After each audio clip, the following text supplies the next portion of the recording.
仗还没打完，民主党的大金属就已经开始接手乌克兰的企业。这战争没结束，割韭菜的镰刀已经开动了。大家好，我是石涛。俄乌冲突蔓延到今天已经500天就要过去了啊。那战争呢，暂时还没有看到结束的迹象。但是呢，这并不妨碍这个资本巨头开始收割乌克兰。那么根据外媒的报道美国投资基金巨头贝莱德已经开始与乌克兰政府成立所谓的乌克兰发展基金。那么代价就是要免费的接收乌克兰包括能源、基建、电网、农业投资等等的企业，甚至是乌克兰政府手中仅存的几个国有企业。那么可以说美国是一边在出售自己的这个老旧的武器清库存一边是要吞噬掉、蚕食掉乌克兰国家的核心的资产。那么在之前的节目中呢，我跟大家聊过战争还没有结束包括美国企业在内的一大堆的西方资本已经开始在乌克兰大量的收购乌克兰肥沃的这个黑土地，是把这些土地的使用权是牢牢的掌握在了自己的手里。那么很显然他们的目标就是未来要利用乌克兰来获得这个包括农产品、畜牧业产品在内的更大的收益。而这一次贝莱德动手去收购乌克兰的企业，那更是一个典型的套路那就是通过这一场危机、这一次战争呢，美国的商业资本呢，能够在乌克兰的这一次危机中获得更大的经济的利益。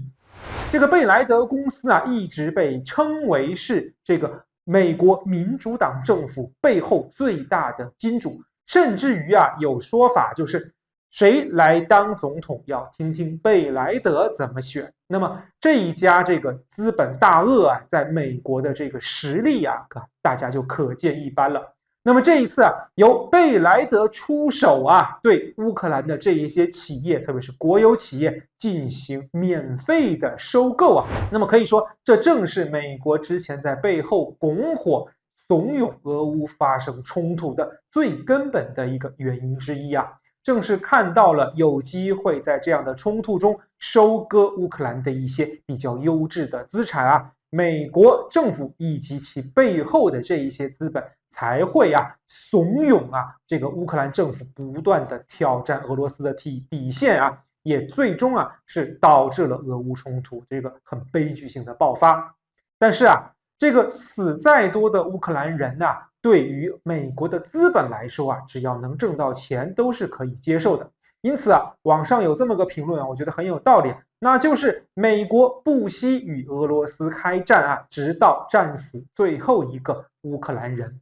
可以说美国这些资本他们并不在乎是用什么样的手段进行收割，无论是战争还是瘟疫，只要他们能获取的利益，对他们来说手段并不重要但是对于乌克兰人民来说，对于乌克兰这个国家来说在这一场战争中失去的可能是整个国家、整个民族未来的希望。我们都知道所谓的援助乌克兰的这一些军事物资包括了所谓借用的这个租借法案给乌克兰的这些资源并不是没有代价的背后都是乌克兰需要做出一定的承诺，甚至是要以未来的一些国家的收入进行这个抵押的。也就是说，这些天上掉下来的武器，它不是免费的馅饼都是要还的。那么这一次贝莱德收购乌克兰的企业，实际上正是美国着眼于未来战后的利益瓜分开始进行的行动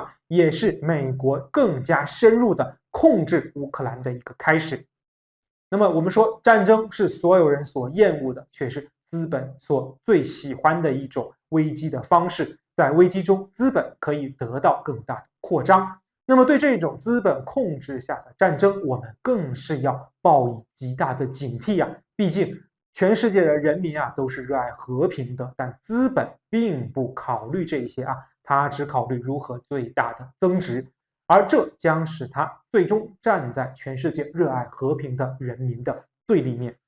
大家对这期话题有什么看法？欢迎在评论区与我交流，也感谢您的关注、点赞、转发支持。我们下期再见。